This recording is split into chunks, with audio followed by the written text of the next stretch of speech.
जय गणेश। इस सृष्टि के आदि गुरु भगवान शिव शिवा को नमन, प्रणाम, कोटि कोटि नमन। आप सभी साधकों का योग रहस्यवाद यूट्यूब चैनल में अभिनंदन है, स्वागत है। आज मैं आपको कुंडलिनी योग के बारे में कुछ मोस्ट आईएमपी बातें बताऊंगा, कुछ बेसिक बातें। कुंडलिनी योग क्या है, और आप लोगों ने भी ये सुना होगा कई जगहों से, किताबों पुस्तकों से, कि योग मतलब प्राणायाम करना और फिर फर्दर आगे ध्यान में बैठना। तो कई लोगों ने प्राणायाम वगैरह भी किया होगा आज तक, कुछ आचार्यों के, कुछ लोगों के को देखकर, मगर उन्हें अभी तक वो फ़ायदा नहीं हुआ होगा जो वो चाहते थे या जिसकी उनने आशा कर रखी थी। इसके पीछे रीज़न क्या है, ये बात मैं आपको बताता हूँ। क्या रीज़न है इसके पीछे?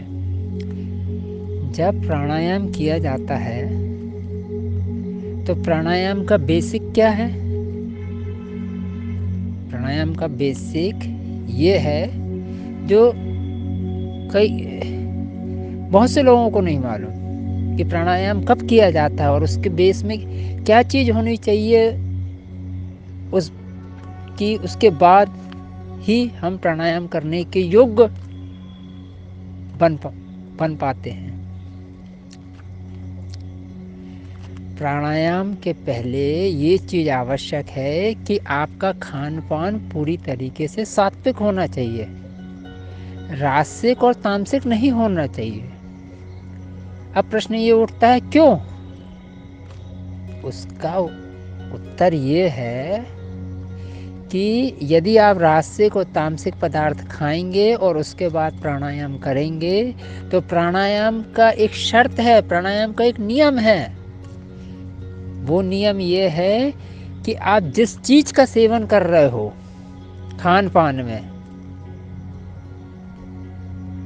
और उसके बाद प्राणायाम कर रहे हो, तो वो ही चीज आपकी हैबिट में और ज़्यादा बढ़ेगी। मान लीजिए आप प्याज लहसुन खा रहे हैं खूब, मिर्च मसाले खा रहे हैं खूब, ठीक है, और उसके बाद आप प्राणायाम कर रहे हैं, तो वो प्राणायाम करने से वो जो कुंडली शक्ति उठेगी वो इन चीज़ों को की मात्रा और बढ़ाएगी। मात्रा और बढ़ाएगी मतलब इन चीज़ों में आपका मन और ज़्यादा जाएगा और आप इन चीज़ों को और ज़्यादा खाने लगेंगे। ये प्राणायाम की शक्ति, ये प्राणायाम करने का प्रभाव है। तो इसलिए कहा गया है, बड़े बड़े महायोगियों ने, तपस्वियों ने ये बात कही है कि प्राणायाम करने के पहले ये चीज़ आवश्यक है कि आपका खान पान पूरी तरीके से सात्विक हो। यदि सात्विक नहीं रहेगा, राजसिक रहेगा या तामसिक रहेगा, और आप प्राणायाम करते हैं तो वो ही राजसिक और तामसिक चीज़ों में आपका मन कई गुना तेज रफ्तार से भागेगा, कई गुना तीव्र इच्छा होगी आपकी उन चीज़ों को खाने की प्राणायाम के बाद। इसलिए सही प्राणायाम वो है, सही प्राणायाम से फ़ायदा तब होगा जब आपका खान पान पूर्ण सात्विक हो। आपका खान पान पूर्ण सात्विक होगा, उसके बाद आप प्राणायाम करते हैं तो वो कुंडली शक्ति जागृत होती है। वो कुंडली शक्ति जागृत होगी तो आपका भोजन यदि सात्विक है तो आपको भूख ज़्यादा लगेगी, तो भूख ज़्यादा, सात्विक चीज़ों की भूख ज़्यादा लगेगी, तो ये तो अच्छी बात है। मान लीजिए आप 4 रोटी खाते हैं, आपकी हेल्थ नहीं बन रही है, आप कम भोजन कर रहे हैं, मगर आप सात्विक ही भोजन कर रहे हैं और उसके बाद आप प्राणायाम कर रहे हैं, तो उस प्राणायाम के प्रभाव से आप 4 रोटी की जगह 6 रोटी खाने लगेंगे। आपकी भूख खुलेगी केवल सात्विक पदार्थों को खाने के लिए। भूख खुलेगी का मतलब ये नहीं कि भूख खुलेगी तो आप रास्ते को तामसिक पदार्थ की तरफ भी आपका मन जाएगा, ऐसा कभी नहीं होगा। शर्त क्या है? प्राणायाम के पहले शर्त ये है कि प्राणायाम करने के पहले आपका भोजन पूर्ण रूप से सात्विक होना चाहिए। आपका भोजन जितने परसेंटेज सात्विक लेवल पे होगा उतना आपको प्राणायाम से फायदा होगा, हर दृष्टि से, आध्यात्मिक दृष्टि से और भौतिक, दोनों दृष्टियों से। तो सबसे पहली चीज़ क्या ज़रूरी है? प्राणायाम करने के पहले आपका खान पान सात्विक होना चाहिए। ये बात कोई नहीं बताता या बहुत कम लोग बताते हैं, बहुत कम लोग बताते हैं। अब मैं आपको चक्रों के बारे में बताता हूँ। कुंडलिनी योग के अंतर्गत क्या आता है? शरीर के अंदर, ये स्थूल शरीर है, इसके अंदर सूक्ष्म शरीर स्थित है। उस सूक्ष्म शरीर में 7 चक्र हैं। इन सब का विश्लेषण ही कुंडलिनी योग कहलाता है।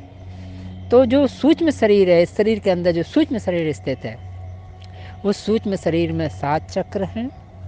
पहला चक्र है मूलाधार चक्र, जो सबसे नाभि के सबसे नीचे स्थित है। दूसरा, सबसे नीचे मतलब रीढ़ की हड्डी के सबसे नीचे स्थित है। दूसरा चक्र स्वादिष्टान चक्र है, ये मूलाधार चक्र से थोड़ा ऊपर स्थित है। थोड़ा ऊपर मतलब मूलाधार चक्र और नाभि चक्र।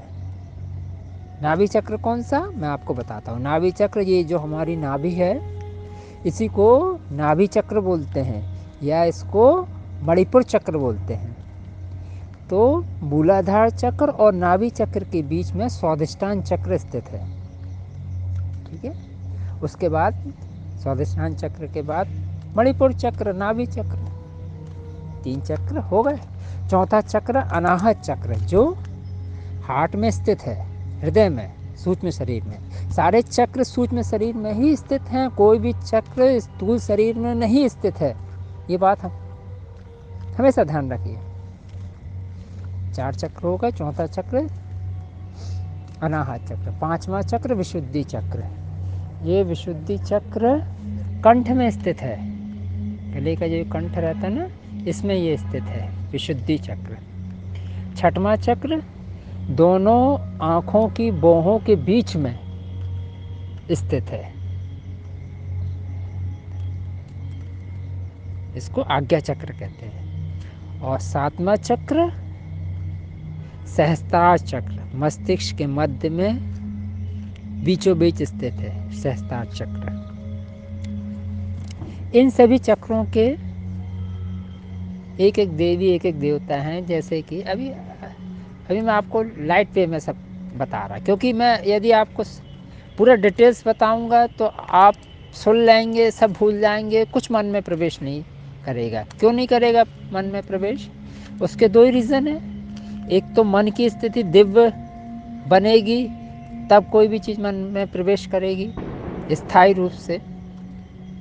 ठीक है। और दूसरा, जब आप प्राणायाम करेंगे सात्विक भोजन में करते हुए, तब आपकी स्थिति बेस्ट बनेगी, तब कुछ चीज़ मन में विशेष रूप से स्थायी बैठेगी।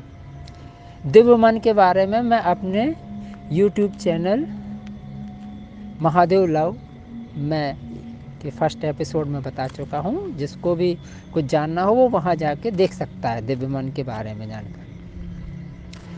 अब ये जो 7 चक्र हैं, 7 चक्रों के में एक एक देवी, एक एक देवता का वास है। मूलाधार चक्र में गणेश जी रहते हैं, उनके साथ में उनकी एक देवी है। दूसरा चक्र स्वादिष्ठान में विष्णु जी का वास है, उनके साथ एक देवी रहती है। तीसरा चक्र मणिपुर चक्र है, उसमें भगवान रुद्र और उनके साथ एक देवी का वास है। चौथा चक्र अनाहत चक्र है, जो हार्ट में है, अनाहत चक्र है, इसमें भगवान विष्णु और उनके साथ एक देवी का वास है। 5वां चक्र विशुद्धि चक्र है, इसमें भगवान सदाशिव और उनके साथ एक देवी का वास है। छठवां चक्र आज्ञा चक्र, उसमें भगवान शिव और उनके साथ उनकी एक देवी का वास है।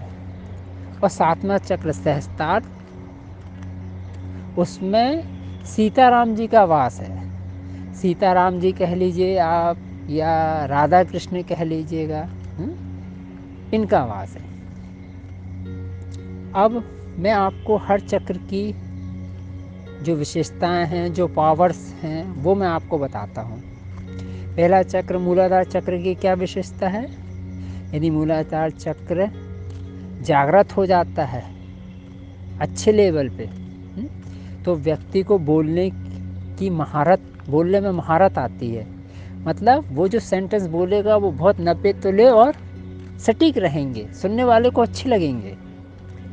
और मूलाधार दूसरा फायदा मूलाधार चक्र से हम जो कुछ भी खाना पीना खाएंगे वो ज़्यादा मात्रा में पचेगा। मूलाधार चक्र यदि जागृत है, अच्छी कंडीशन, जितनी ज़्यादा कंडीशन में चक्र जागृत रहेंगे, जितने ज़्यादा परसेंटेज में चक्र जागृत रहेंगे, उतना ही ज़्यादा आपको फ़ायदा होगा उतने लेवल का। ठीक है, ये दो फायदे हो गए मूलाधार चक्र के। तीसरा मूलाधार चक्र से फ़ायदा है, यदि व्यक्ति सही तरीके से अच्छे परसेंटेज में या 100% तक यदि मूलाधार चक्र का जागरण कर लेता है, तो व्यक्ति अपनी उम्र चाहे जितनी बढ़ा सकता है, चाहे जितनी साल वो जी सकता है। बिल्कुल फैक्ट है ये बात, बिल्कुल फैक्ट, 100%। चाहे तो वो 100 साल, 200 साल, 300 साल, 400 साल, 500 साल, 1000 साल तक भी जीवित रह सकता है। ये मूलाधार चक्र की विशेषता है। उसका शरीर फिर वो नहीं होता, बूढ़ा नहीं होता। ये मूलाधार चक्र की विशेषता है। अब मैं आपको बताता हूँ सेकंड नंबर का स्वादिष्टान चक्र के बारे में। ये स्वादिष्टान चक्र यदि जागृत रहेगा तो व्यक्ति जल तत्व पे विजय प्राप्त कर लेता है। यदि कोई व्यक्ति इसको जागृत कर लेता है तो जल तत्व पे उसकी विजय प्राप्त हो जाती है। और वो किसी भी देवी देवता को, इसमें ऐसी पावर आ जाती है कि वो किसी भी देवी देवता की आकृति का निर्माण करके उसको सजीव कर सकता है। अब नेक्स्ट है मणिपुर चक्र।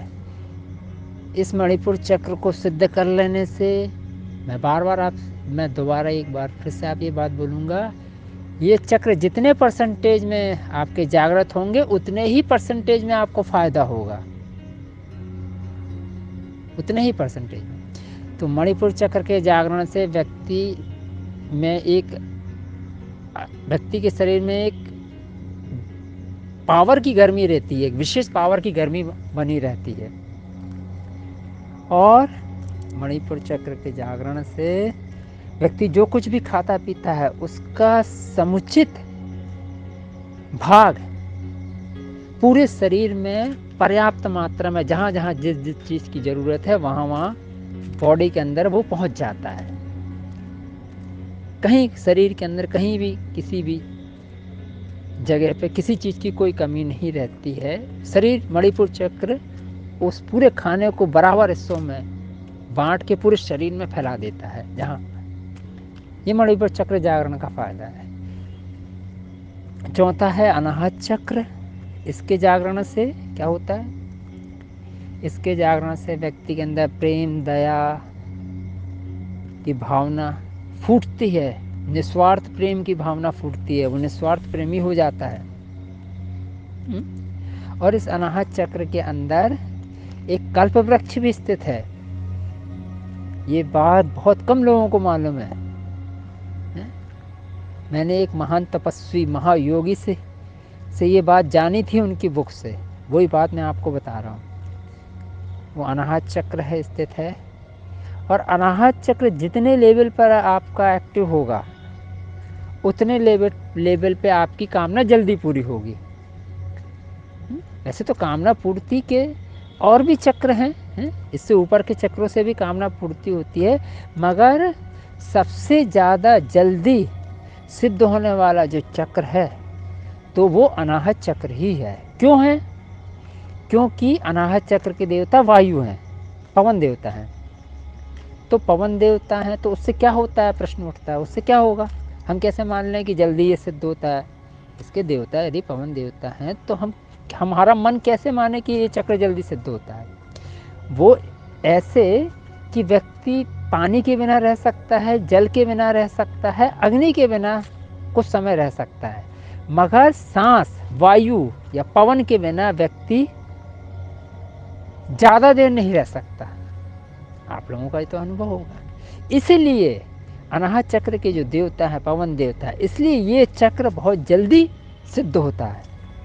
मगर ये चक्र जितने जल्दी सिद्ध होता है उतना ही इस चक्र को सिद्ध करना सबसे कठिन काम है, क्योंकि इस चक्र को सिद्ध करने के पहले व्यक्ति की मेंटलिटी 100% पॉजिटिव होनी चाहिए। व्यक्ति के भाव बहुत बहुत ज़्यादा पॉजिटिव होने चाहिए, शुद्ध होने चाहिए। व्यक्ति की नेगेटिविटी, मैंने बताया व्यक्ति की नेगेटिविटी बिल्कुल 100% होनी चाहिए। अब प्रश्न ये उठता है फिर नेगेटिविटी हटेगी कैसे और पॉजिटिविटी आएगी कैसे। हाँ, चक्र की साधना में पॉजिटिविटी 100% होनी चाहिए। तो पॉजिटिविटी आएगी कैसे। पॉजिटिविटी 100% या 50% या 25% या 75% तब आती है पॉजिटिव थिंकिंग का सीधा कनेक्शन मूलाधार चक्र से है। व्यक्ति का मूलाधार चक्र जितने परसेंटेज में डेवलप होगा वो व्यक्ति उतने ही परसेंटेज में पॉजिटिव होगा। या दूसरे शब्दों में उस व्यक्ति के मन में उतने ही कम नेगेटिविटी आएगी। ये मूलाधार चक्र की विशेषता है। पॉजिटिविटी का संबंध सीधे मूलाधार चक्र से है। जिसको अपनी ज़्यादा पॉजिटिविटी चाहिए वो मूलाधार चक्र का जागरण करे। मगर बड़े बड़े संतों ने, बड़े बड़े तपस्वी महायोगियों ने ये बात बताई है कि आप डायरेक्ट भी मूलाधार चक्र की साधना नहीं कर सकते। अब प्रश्न उठता है क्यों नहीं कर सकते। उसके पीछे रीज़न ये है कि यदि आप डायरेक्ट मूलाधार चक्र की साधना करेंगे तो मूलाधार चक्र में जो पूर्व जन्मों के संस्कार एकत्रित हैं वो एकदम से एक झटके से बाहर आते हैं। और एकदम, अब जैसे आपने मूलाधार चक्र की साधना की, एकदम से आपको क्रोध आ जाएगा, एकदम से इतना भयानक क्रोध आ जाएगा, आप खुद आश्चर्यचकित हो जाएंगे कि इतना ज़्यादा क्रोध कैसे आ गया। वो ये मूलाधार चक्र के जागरण से ही हुआ है। इसलिए सभी संतों, महात्माओं, महायोगियों ने ये बात बताई है कि मूलाधार चक्र के जागरण के पहले आपको आज्ञा चक्र की साधना करना परम आवश्यक है। अब प्रश्न ये उठता है आज्ञा चक्र की साधना करने को उन्होंने क्यों बोला, दूसरे चक्रों की साधना करने को क्यों नहीं बोला उनने। मूलाधार चक्र से पहले आज्ञा चक्र की साधना करना परम आवश्यक है, ऐसी बात संतों ने क्यों कही। उनने ये बात क्यों नहीं कही कि भैया आज्ञा चक्र आवश्यक नहीं है, सहस्त्रार चक्र की साधना आवश्यक है, या मणिपुर चक्र की साधना आवश्यक है, या स्वाधिष्ठान चक्र की साधना आवश्यक है। ऐसा उन्होंने किसी चक्र का नाम नहीं लिया, केवल आज्ञा चक्र का नाम लिया कि मूलाधार चक्र की साधना के पहले आज्ञा चक्र की साधना परम आवश्यक है, नहीं तो व्यक्ति बहुत भारी दिक्कत में पड़ जाएगा। आज्ञा चक्र की साधना करने के लिए उनने इसलिए बोला मूलाधार चक्र के पहले, क्योंकि आज्ञा चक्र की साधना होने से, आज्ञा चक्र की साधना होने के बाद व्यक्ति का मन साक्षी भाव से उन निकलते हुए दुर्गुणों जैसे काम, क्रोध, मोह, इन सबको वो साक्षी भाव से देख सकेगा। इनके अधिकार में वो नहीं आ पाएगा, इनके घेरे में वो नहीं आ पाएगा। ये आज्ञा चक्र की विशेषता है। इसलिए बोला जाता है कि मूलाधार चक्र की साधना के पहले आपको आज्ञा चक्र की साधना परम आवश्यक है। ठीक है। स्वाधिष्ठान चक्र, मणिपुर चक्र अनाहत हो गया। ठीक है। अनाहत के बाद विशुद्धि चक्र आता है, 5th चक्र विशुद्धि चक्र। विशुद्धि चक्र के का संबंध किससे है।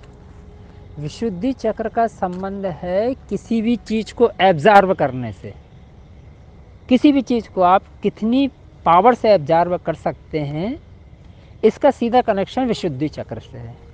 आपका यदि विशुद्धि चक्र ज़्यादा अच्छा डेवलप है तो आप कोई भी चीज़ को जल्दी कैच करेंगे, कोई भी चीज़ को जल्दी कैच करेंगे। और विशुद्धि चक्र में यहाँ पर लक्ष्मी जी का वास माना गया। संतों ने बताया है यहाँ लक्ष्मी जी निवास करती हैं विशुद्धि चक्र में, और यहाँ पर अणिमादि सिद्धियों का वास है। भगवान ने सबके विशुद्धि चक्र में अणिमादि सिद्धियां फिट करके भेजी हैं जन्म के पहले ही। कोई व्यक्ति प्रश्न कर सकता है कि अणिमादि सिद्धियां क्यों हैं भैया, हम कैसे मान लें? वो इसलिए क्योंकि भगवान ने हर व्यक्ति के कंठ में, सूक्ष्म शरीर के अंदर जो विशुद्धि चक्र है, हर व्यक्ति के अंदर भगवान ने अणिमादि सिद्धियां फिट करके भेज दी हैं इस संसार में भेजने से पहले।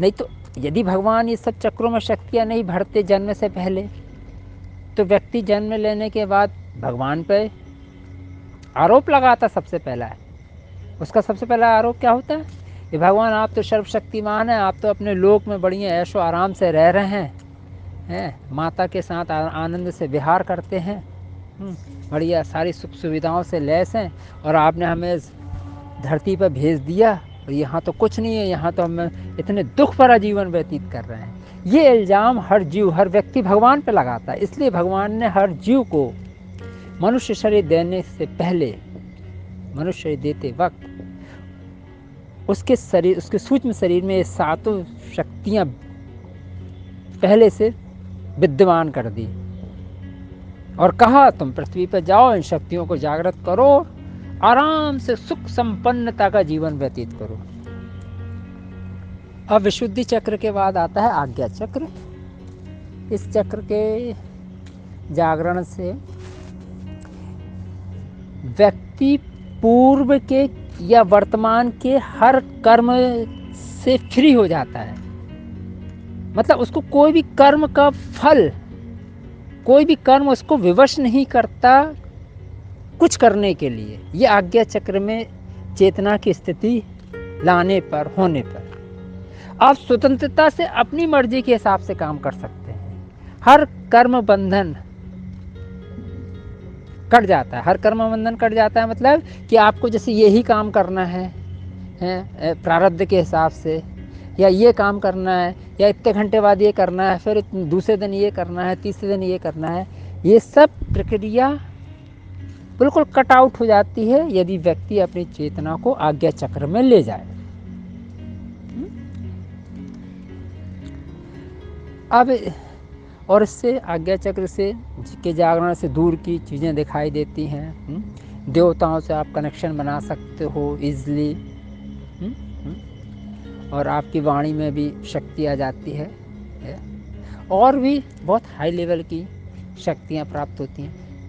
आज्ञा चक्र का 100% जागरण मतलब आज्ञा चक्र में भगवान शिव का वास है। मूलाधार चक्र में एक शिवलिंग है छोटा सा, उसके चारों तरफ एक सर्पणी लिपटी हुई है।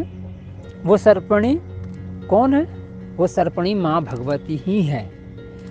जब मूलाधार चक्र से उस कुंडली शक्ति को उठाया जाता है तो वो सर्पणी सुषुम्ना में से ऊपर उठ के सीधे आके आज्ञा चक्र में भगवान शिव से मिलती हैं, और जैसे ही वो भगवान शिव से आके मिलेंगी, व्यक्ति अद्भुत बलशाली हो जाता है, अद्भुत ज्ञान वाला हो जाता है, सिद्ध हो जाता है ये। तो ये सिद्ध हो जाने वाली स्थिति कब आएगी? जब आप 100% आपकी कुंडली उठ के आज्ञा चक्र में आएगी, तब व्यक्ति सिद्ध कहलाता है। और जितने परसेंटेज में आपकी कुंडली उठेगी, उतने ही परसेंटेज में आपको फायदा होगा। जितनी आप मेहनत करोगे, जितने आप नियम कानून से चलोगे, जो मैंने बातें बताई हैं उनको फॉलो करोगे, और भी संतों की बातें बताई हुई फॉलो करोगे, बड़े बड़े महात्मा हैं अभी इस धरती पे हैं, बड़े बड़े भक्त लोग हैं, भक्तराज हैं इस धरती पे अभी, महान भक्त सिद्ध महात्मा लोग हैं, उनकी बातें फॉलो करोगे हैं? और भगवान और इन सबसे आगे, मैं तो यहाँ तक कहूँगा इन सबसे आगे क्या है, इन सबसे आगे, इन सब महात्माओं से आगे, इन सब महात्माओं से आगे क्या है, इन सब महात्माओं से आगे हैं भगवान शिव। भगवान शिव, भगवान शिव की सेवा, छोटी सी सेवा, क्या सेवा, अपने भगवान शिव के मंदिर में चले गए, उनके शिवलिंग को अपना बढ़िया जल चढ़ाए, उनको जो पसंद की चीज़ें हैं वो चढ़ाए, हाँ, और आधा एक घंटे बैठ के उनको राम नाम सुनाए। देखो फिर भगवान शिव की अपरंपार कृपा।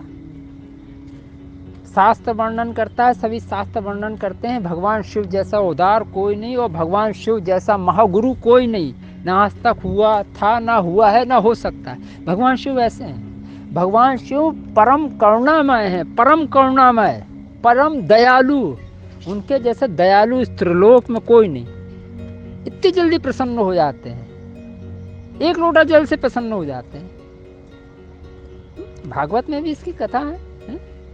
एक व्यक्ति घुसा था भगवान शिव को मंदिर में रात में चोरी करने के लिए, तो उसको कुछ दिखाई नहीं दिया, तो उसने अपने शरीर का कोई कपड़ा तोड़ के वो वहाँ आग लगाई, ये देखने के लिए कि मंदिर में क्या क्या रखा हुआ है जिसको मैं चुरा सकूं। उसने कपड़े में आग लगाई, भगवान शिव प्रसन्न हो गए कि इसने मेरे मंदिर में उजिला कर दिया। देख रहे हैं आप भगवान शिव की उदारता, कृपा, कृपा, करुणालय, करुणा, भगवान शिव की करुणा। वो प्रसन्न हो गए कि मेरे मंदिर में इस व्यक्ति ने उजिला करा, इस भक्त ने, उसको कुबेर बना दिया भोले बाबा ने। आज भी वो कुबेर बन के बैठे हुए हैं स्वर्ग में। सोचो ऐसे दयालु कोई होंगे भगवान शिव जैसे। तो आज्ञा, मैं आपको टॉपिक पे आता हूँ। आज्ञा चक्र, आज्ञा चक्र के बाद सहस्त्र चक्र है। सहस्त्र चक्र में चेतना पहुँचने पे व्यक्ति परमानंद में ही डूबा रहता है। एक जो राधा कृष्ण जी का जो आनंद है, उसी आनंद के रस में निमग्न रहता है, स्वाभाविक। और समस्त सिद्धियां, इस सृष्टि की समस्त सिद्धियां उसको करतल हो जाती हैं, करतल मतलब उसको प्राप्त हो जाती हैं। आप सभी साधकों को ये वीडियो कैसा लगा बताइएगा। यदि पसंद आया हो तो लाइक और कमेंट कीजिएगा, और यदि किसी साधक को कुछ पूछना हो तो वो साधक अपनी बात कमेंट में लिखकर पूछ सकता है।